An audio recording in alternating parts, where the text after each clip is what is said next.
Hi friends, வணக்கம். Welcome to தருணின் சுவையரும்பு. இந்த வீடியோவில் ரொம்பவே ஹெல்த்தியான மார்னிங் பிரேக்ஃபாஸ்ட் ராகி சப்பாத்தி எப்படி செய்யுதுன்னு பார்க்கலாம். இது ஹெல்த்தி மட்டும் இல்லைங்க, டேஸ்ட் வைஸும் சூப்பராக இருக்கும். நல்லா சாஃப்டாக சாப்பிட்றதுக்கே ரொம்ப நல்லாயிருக்கும். ராகி சப்பாத்தியை இந்த வீடியோவில் காமிச்சிருக்கிறது போலவே நீங்கள் செஞ்சீங்கன்னா சாஃப்டாகவும் ஃப்ளஃபியாகவும் சூப்பராகவும் வருங்க. சரி வாங்க ஃப்ரெண்ட்ஸ், இந்த ஹெல்த்தியான பிரேக்ஃபாஸ்ட்டை எப்படி செய்கிறதுன்னு வீடியோக்குள்ளே போய் தெரிஞ்சுக்கலாம். அடுப்பில் கடாய் வச்சுருக்கேங்க. கடாயில் நான் 2 கப் அளவுக்கு தண்ணி ஆட் பண்ணிக்கிறேன். நீங்கள் மெஷரிங் கப் தான் யூஸ் பண்ணுன்ற அவசியம் இல்லை, உங்கள்கிட்ட என்ன கப் இருந்தாலும் அதை யூஸ் பண்ணிக்கலாம். தண்ணி ஆட் பண்ணதுக்கப்புறமா இந்த சப்பாத்திக்கு தேவையான அளவு உப்பு ஆட் பண்ணிக்கலாம். நான் 1 டீஸ்பூன் அளவுக்கு உப்பும் 1 டீஸ்பூன் அளவுக்கு நெய்யும் ஆட் பண்ணிக்கிறேன். நெய்க்கு பதிலாக எண்ணெய் கூட நீங்கள் ஆட் பண்ணிக்கலாம். நெய்யோ இல்லாத எண்ணெயோ ஆட் பண்ணும்போது சப்பாத்தி பிணையிறப்போ கையில் ஒட்டாமல் இருக்கும். அதனால கொஞ்சம் போல் நெய்யோ ஆயிலோ ஆட் பண்ணிக்கோங்க.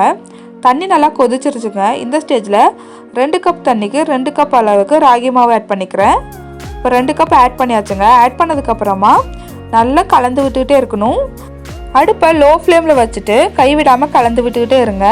ஸ்டார்டிங்கில் தண்ணி பத்தாத மாதிரி தான் இருக்கும். நீங்கள் கலந்து விட்டுக்கிட்டே இருந்தீங்கன்னா கரெக்டாக வருங்க. உங்களால் எந்த அளவுக்கு முடியுமோ அந்த அளவுக்கு அந்த கரண்டிலே கலந்து விட ட்ரை பண்ணுங்கள். அப்போ தான் ராகி மாவெல்லாம் வெந்து ஒன்றோட ஒன்று கலந்து வரும். முடிஞ்ச அளவுக்கு எல்லாத்தையும் நான் கலந்து விட்டுட்டேங்க. இது போல் கலந்ததுக்கப்புறமா ஸ்டவ் ஆஃப் பண்ணிவிட்டு ஒரு மூடி போட்டு க்ளோஸ் பண்ணி வச்சிடலாம்.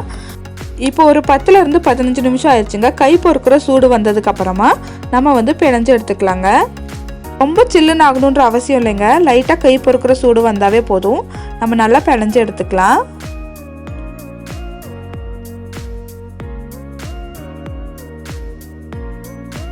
கிட்டத்தட்ட ரெடி ஆச்சுங்க. எல்லா மாவும் ஒன்றோட ஒன்று கலந்து வந்திருக்கு. இங்கே பார்த்தாவே உங்களுக்கு தெரியும். இந்த ஸ்டேஜுக்கு அப்புறமா விடாமல் ஒரு 2 நிமிஷம் வரைக்கும் நல்லா பிணைஞ்சு கொடுத்தீங்கன்னா சப்பாத்தி நல்லா சாஃப்டாக வருங்க. நான் செய்கிறது போலவே நல்லா அமுத்தி விட்டு பிணைஞ்சிங்கன்னா சப்பாத்தி பூரி போல் நல்லா உப்பி வரும். சப்பாத்திக்கான மாவு பிணையும் போது உங்களுக்கு பார்த்தாவே தெரியும், கையில் கொஞ்சம் கூட ஒட்டி வரலங்க. அந்த அளவுக்கு நல்லா சூப்பராக வரும். அதனால் கைவிடாமல் நல்லா பிணைஞ்சு விட்டுட்டே இருங்க. இந்த அளவுக்கு சாஃப்டாக வந்ததுக்கப்புறமா நம்ம திரட்டி எடுத்துக்கலாம். இந்த மாவில் ஒரு 7லேருந்து 8 சப்பாத்தி வரைக்கும் வருங்க. நீங்கள் எந்த அளவுக்கு திரட்டுறீங்களோ அதை பொறுத்தது. நான் கொஞ்சம் பெருசாக தான் திரட்டுவேன். அதனால் இந்த அளவுக்கு மாவு எடுத்துகிட்டு முடிஞ்ச அளவுக்கு கிராக் இல்லாத மாதிரி ரவுண்டாக ஷேப் பண்ணிக்கலாங்க. இது போல் நல்லா ஷேப் வந்ததுக்கப்புறமா கொஞ்சம் போல் ராகி மாவு ஆட் பண்ணி நல்லா திரட்டி எடுத்துக்கலாம். சப்பாத்தி திரட்டும் போது கொஞ்சம் போல் மாவு ஆட் பண்ணி திரட்டினீங்கன்னா சப்பாத்தி மேலே ஒயிட்டாக அந்த டஸ்ட் மாதிரி இருக்காது. அதனால கொஞ்சம் போல் ஆட் பண்ணி நல்லா திரட்டி எடுத்துக்கலாம். ராகி சப்பாத்தியை பொறுத்த வரைக்கும் சைட்ஸ்லலாம் கிராக் விழதாங்க செய்யும். ஏன்னா அந்த மாவோட கன்சிஸ்டன்சி அப்படி தாங்க இருக்கும். அதனால சைட்ஸில் கிராக் விழதான் செய்யும். நீங்கள் இது போல் சைட்ஸில் கிராக் விழாமல் ரவுண்டாக வேணும்னா ரவுண்ட் ஷேப்பில் இருக்கிற பாக்ஸ் வச்சு கட் பண்ணி எடுத்துக்கோங்க. நான் இன்றைக்கி கட் பண்ண கிடையாது. இது போல் செஞ்சாலுமே நல்லா சாஃப்டாக சைட்லலாம் நல்லா வெந்து வரும். அதனால் நான் சைட்லலாம் கட் பண்ணல, அப்படியே ஆட் பண்ணி குக் பண்ணி எடுத்துக்க போகிறேன். நீங்கள் ரவுண்ட் ஷேப்பில் இருக்கிற பாக்ஸ் வச்சு கட் பண்ணி எடுத்ததுக்கப்புறமா மிச்சம் இருக்கிறத திரும்பவும் அந்த மாவில் ஆட் பண்ணி திரும்பவும் திரட்டி எடுத்துக்கலாம். இந்த அளவுக்கு திரட்டினதுக்கப்புறமா நம்ம நல்லா குக் பண்ணி எடுத்துக்கலாங்க. அடுப்பில் தோசைக்கல் வச்சுருக்கேங்க. தோசைக்கல் நல்லா ஹீட் ஆனதுக்கப்புறமா நம்ம திரட்டி வச்சுருந்தோம் இல்லைங்களா, சப்பாத்தியை ஆட் பண்ணிக்கிறேன். ஆட் பண்ணிவிட்டு ஒரு ஈரத்துணியை வச்சு நல்லா சப்பாத்தியில் ஒத்தி கொடுத்தோன்னா சாஃப்டாக ஃப்ளஃபியாக வரும். இது போல் ஒரு காட்டன் கிளாத்தில் நான் ஈரம் பண்ணி எடுத்துருக்கேங்க. நான் இந்த வீடியோவில் காமிச்சிருக்கிறது போலவே சப்பாத்தி இது போல் ஒத்தி எடுத்திங்கன்னா ராகி சப்பாத்தி நல்லா சாஃப்டாக ஃப்ளஃபியாக வரும். கண்டிப்பாக இந்த மெத்தடை ட்ரை பண்ணி பாருங்கள் ஃப்ரெண்ட்ஸ். இது போல் எல்லா பக்கமுமே ஒத்தி எடுக்கணும். கிளாத்தை லைட்டாக ஈரம் பண்ணி புளிஞ்சு எடுத்துக்கோங்க.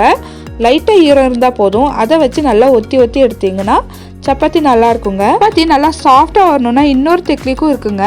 நீங்கள் சப்பாத்தி வேக வைக்கும் போது நல்லா ஹை ஃப்ளேமில் வச்சு வேக வச்சு எடுத்துக்கணும். டக்குன்னு திருப்பி போட்டு வேக வச்சு எடுத்துக்கிட்டிங்கன்னா உங்களுக்கு சப்பாத்தி நல்லா சாஃப்டாக வரும். நீங்கள் மீடியம் ஃப்ளேம்லேயோ இல்லை லோ ஃப்ளேம்லேயோ வச்சு சப்பாத்தி குக் பண்ணிங்கன்னா கண்டிப்பாக ஹார்டாக தாங்க வரும். கண்டிப்பாக இந்த டெக்னிக்கை ட்ரை பண்ணி பாருங்கள். சப்பாத்தியெல்லாம் திரட்டி வச்சதுக்கப்புறமா நம்ம ஹை ஃப்ளேமில் வச்சு சீக்கிரமாக வேக வச்சு எடுத்துக்கிட்டோன்னா சப்பாத்தி கொஞ்சம் நேரம் வரைக்கும் சாஃப்டாகவே இருக்கும். இன்னொரு பக்கம் திருப்பி போட்டதுக்கப்புறமாவும் இதே போல் அந்த ஈரத்துணி வச்சு நல்லா ஒத்தி கொடுத்தீங்கன்னா சப்பாத்தியில் அங்கங்கே பார்த்தீங்கன்னா உங்களுக்கு பபிள்ஸ் தெரியும். இது போல் பபிள்ஸ் ஆகி வருங்க. இது ஆல்ரெடி நம்ம சுடுதண்ணியில் நல்லா குக் பண்ணதுனால ரொம்ப நேரம் குக் ஆகணுன்ற அவசியம் இல்லை. லைட்டாக கலர் சேஞ்ச் ஆகி வந்ததுக்கப்புறமா நம்ம வெளியே எடுத்துக்கலாம். இந்த ஸ்டேஜில் கொஞ்சம் போல் ஆயிலோ அல்லது நெய்யோ ஆட் பண்ணிக்கலாம். நான் கொஞ்சம் போல் ஆயில் ஆட் பண்ணிக்கிறேன். ஆட் பண்ணி எல்லா பக்கமும் படுறது மாதிரி தேய்ச்சி விட்டுறேங்க.